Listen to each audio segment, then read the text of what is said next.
हाँ तो good morning सभी विद्यार्थियों को। तो हम परसेंटेज का पार्ट थर्ड देखते हैं। जो हमने कल क्वेश्चन छोड़ा था उसी क्वेश्चन को दोबारा से देखते हैं। उसी प्रकार का थोड़ी सी लैंग्वेज चेंज होगी उस क्वेश्चन की, और हम उस क्वेश्चन को देखते हैं। तो अब प्रश्नों पर चलते हैं। अगर किसी को कोई समस्या आ रही है वीडियोज़ में तो कमेंट करके आप बोल सकते हैं कि ये समस्या है इस तरीके की, तो हम उस पर सुधार करेंगे। ठीक है। तो हम बार बार आपसे कह रहे हैं कि आपको क्वेश्चन समझ में नहीं आ रहा है या कोई भी समस्या है, क्योंकि हर संभव प्रयास किया जा रहा है कि आपको वीडियोस के जरिए कहीं ना कहीं पढ़ाया जाए, जिससे आपकी पढ़ाई में कोई भी कमी ना आए। तो कोई कमी भी आ सकती है थोड़ी बहुत, कि टेक्निकली प्रॉब्लम या दिखने में कोई दिक्कत आ रही है, तो आप उसको बताएं, हम उसको सुधार करेंगे और आपको अच्छे तरीके जितना होगा उतना सुधार करके देंगे। ठीक है। तो हम सवालों पर चलते हैं। तो अगला सवाल है उसी पर आधारित है, कल की क्लास पर। तो ने जो पिछली वीडियो पार्ट सेकंड थी उस पर आधारित है। तो हम देखते हैं कि चावल के मूल्य में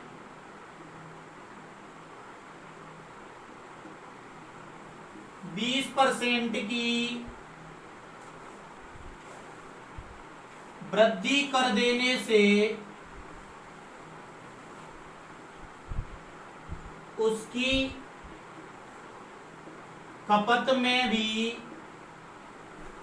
उसके खपत में 10% की कमी आ जाती है।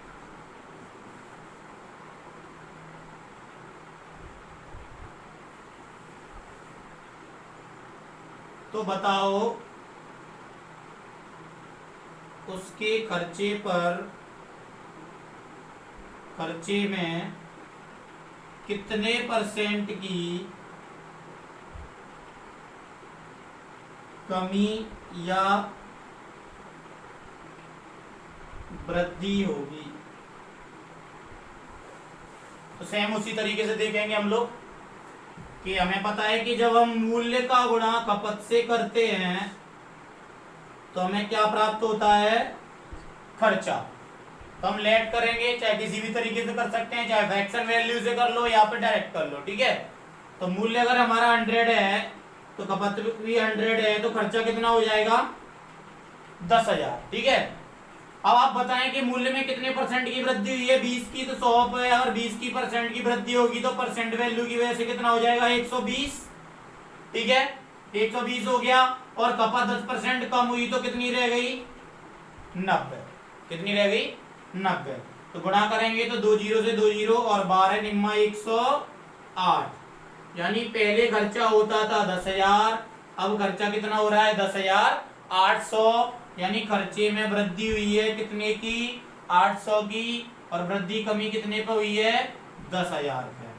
गुणा 100%, यानी वृद्धि परसेंट जो आपकी प्राप्त हुई वो कितनी प्राप्त हुई, कितने परसेंट की वृद्धि, 8% की वृद्धि हुई। ठीक है।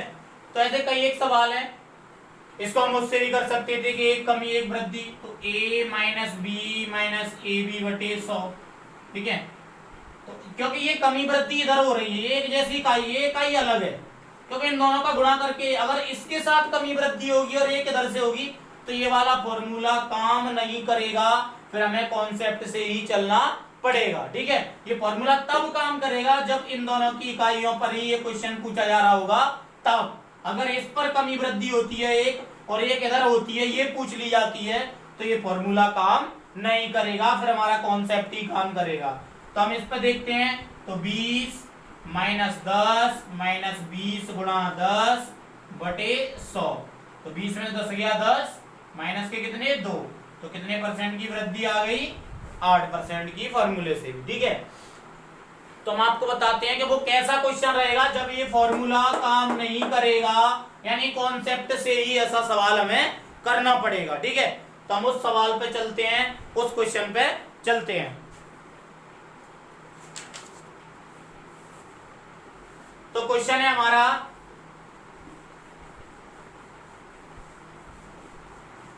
कि चावल के मूल्य में 20% की वृद्धि कर देने से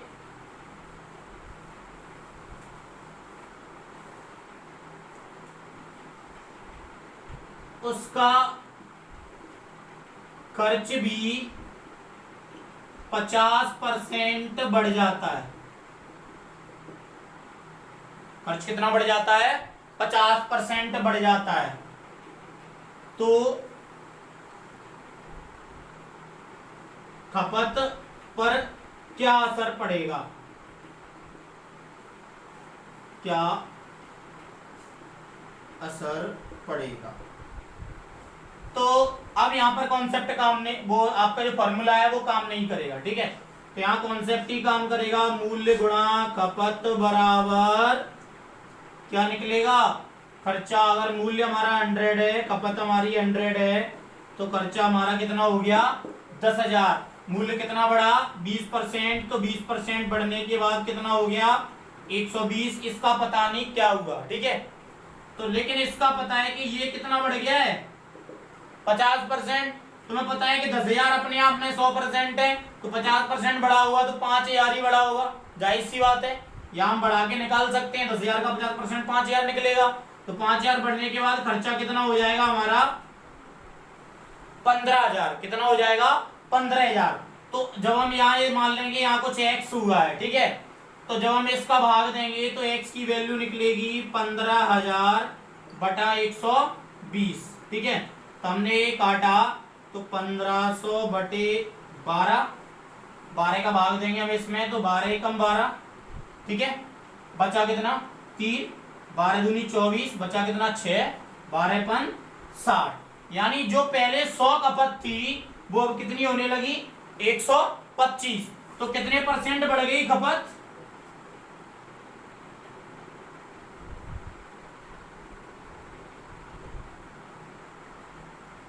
ठीक है। तो हमें क्वेश्चनों में कोई ज्यादा दिक्कत नहीं है, समझाने में इतना टाइम लग रहा है नहीं, इन क्वेश्चनों को सॉल्व करने में कोई खास समय नहीं लगेगा। तुरंत आप देखते ही क्वेश्चनों को क्या कर सकते हैं? सॉल्व कर सकते हैं, क्योंकि हमें पता है डायरेक्ट 10,000 होना ही है इसका, और हमें सीधा इसको रख के तो तुरंत आंसर निकाल लेना है 125। 120 का भाग देंगे हम सीधा। तो कोई ज्यादा बड़ा सवाल नहीं, केवल समझाने में आपको लग रहा होगा कि इतना लेंथी सवाल है, ठीक है। तो हम नेक्स्ट क्वेश्चन पे चलते हैं। चावल पर आधारित हो गया। अब आपका हो सकता है कि आपको ऐसे पूछ ले क्वेश्चन, वो कैसे?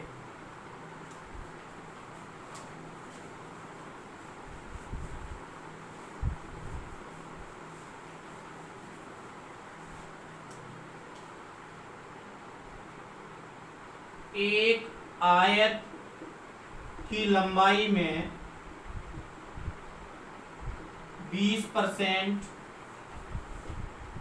की वृद्धि तथा चौड़ाई में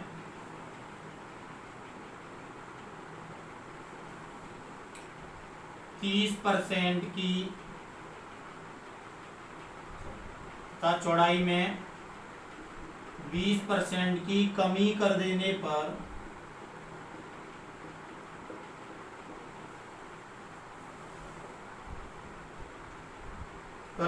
से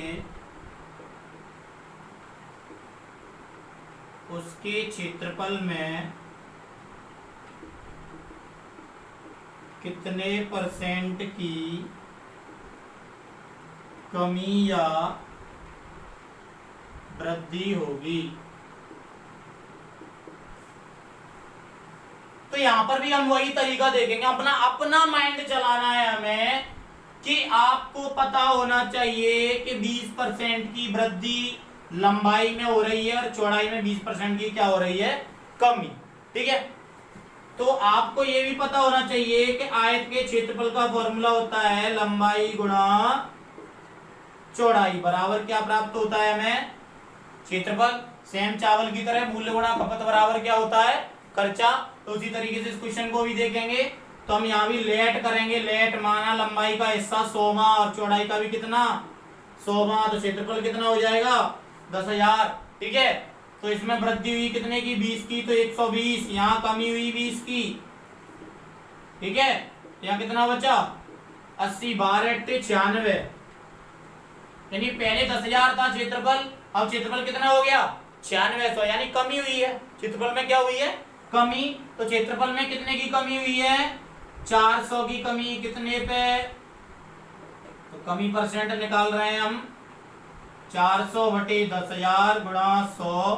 2 जीरो से ये 2 जीरो, इन 2 जीरो से ये 2 जीरो कट गए, तो बचा कितना? 4% की कमी। ठीक है, जब समान कमी और समान वृद्धि हो तो हम इन दोनों का गुणा करके भी निकाल सकते हैं, जैसे इसका वर्ग बटे 100। ठीक है, तो हम किस तरीके से निकालेंगे, यहाँ पर चाहे तो एक कमी एक वृद्धि से निकाल सकते हैं, तो a minus B minus A B बटे 100, 20 माइनस 20 माइनस 20 गुणा 20 बटे 100, 20 में से 20 गया 0, 2 दूनी 4% किसके बच रहे हैं, माइनस के। अगर माइनस के बच रहे हैं तो कमी हुई, प्लस के बचते तो क्या होती, वृद्धि परसेंट होती। ठीक है, अगर माइनस के बच रहे हैं तो कमी परसेंट, प्लस के बचते तो वृद्धि परसेंट। तो ऐसे सवाल भी इसमें सॉल्व हो जाते हैं। ठीक है, कम समय के बाद से हम नेक्स्ट टाइप पर चलते हैं। अगला आप ऐसे सवालों को करते रहेंगे, अगर नहीं समझ में आता है तो आप उनको क्या करेंगे, हमें पूछ सकते हैं। ठीक है, कमेंट करके या कैसे भी। ठीक है, व्हाट्सएप ग्रुप पे भी पूछ सकते हैं आप, जो भी आपको तरीका है। आपकी समझ में नहीं आ रहा है सवाल तो आप पूछ सकते हैं। तो नेक्स्ट आय व्यय पर आधारित क्वेश्चन हम चलते हैं, इसी टाइप पे है, आय व्यय पर आधारित।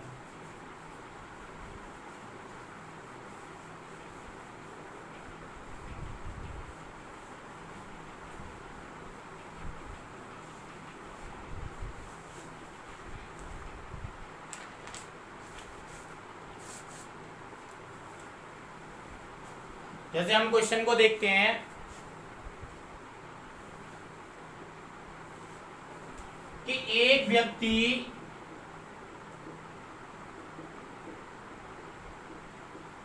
अपनी आय का 75% व्यय करता है। एक व्यक्ति अपनी आय का 75% क्या करता है, व्यय करता है। यदि उसकी आय में 20% की वृद्धि हो जाती है,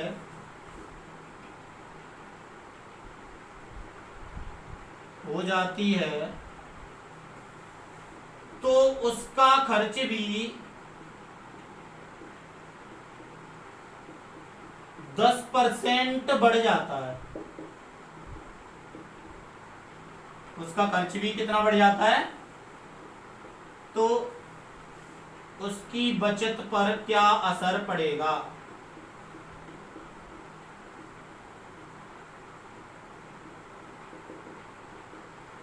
ठीक है, तो हमें क्वेश्चन देखना है।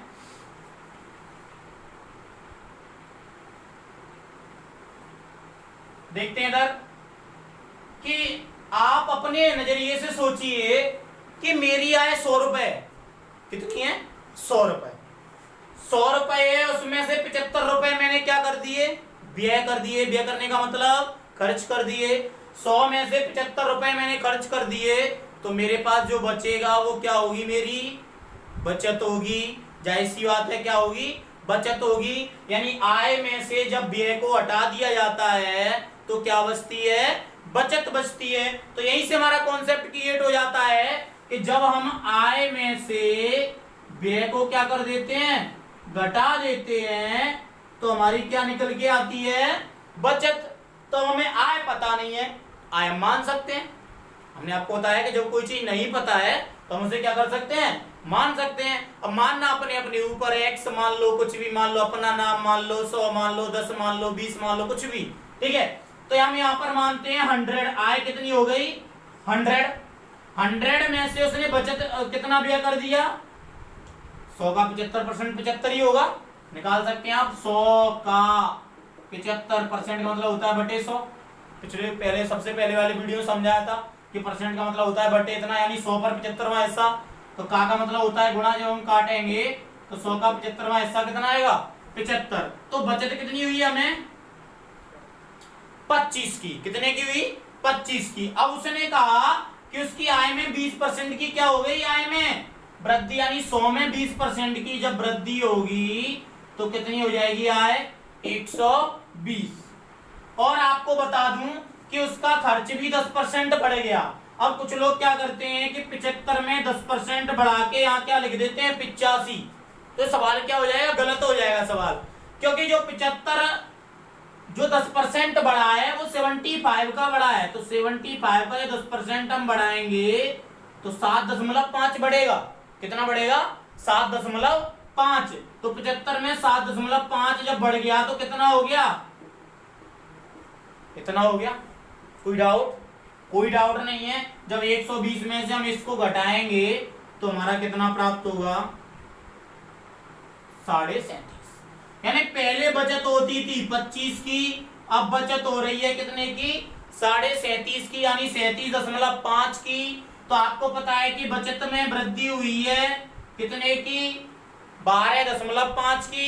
कितने पर, 25 पर गुणा 100। आपको पता है कि एक जीरो से दशमलव हट जाता है, ठीक है, तो हटा दिया हमने। 25 से कितनी बार कट गया, 5 बार। 5 से का गुणा 10 से किया तो कितने % की वृद्धि हो गई,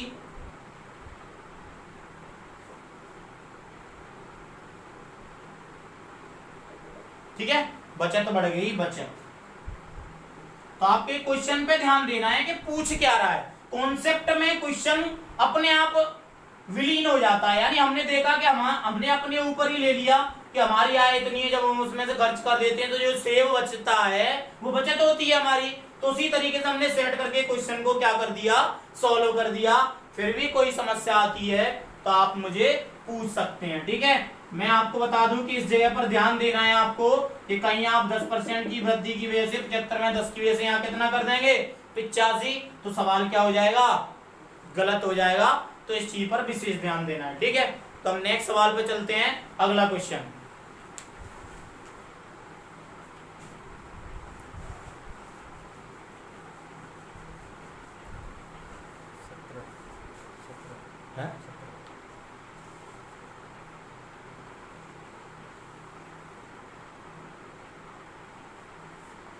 एक आदमी अपनी आय का 60% व्यय कर देता है, यदि उसकी आय में 15% की वृद्धि हो जाती है तो उसका खर्च भी कितना बढ़ जाता है, 5% बढ़ जाता है। सेम क्वेश्चन है, खर्च भी कितना बढ़ जाता है, 5% बढ़ जाता है। तो उसकी बचत में कितने % की वृद्धि या कमी होगी, बचत में कितने % की कमी या, सेम करेंगे उसी तरीके से। तो आपको बताया कि आय माइनस व्यय बराबर बचत। आय हमारी 100, 60 व्यय कर दिया, बचत कितनी हुई 40 की, वृद्धि कितने की हुई है इसमें 15 की, तो कितना हो गया 115, ठीक है। 60 का जब 5% आप बढ़ाएंगे तो कितना निकलेगा 3, क्योंकि 54 30 और जीरो से फिर जीरो कट जाएगा तो बचेगा कितना 3। 60 में 3 की वृद्धि हो गई तो कितना हो गया 63। 115 में से जब आप 63 घटाएंगे तो आपको कितना प्राप्त होगा 52। कितना प्राप्त होगा 52। तो आप जब 52 प्राप्त होगा तो आप देखेंगे कि कितने की वृद्धि हुई 12 की, कितने पे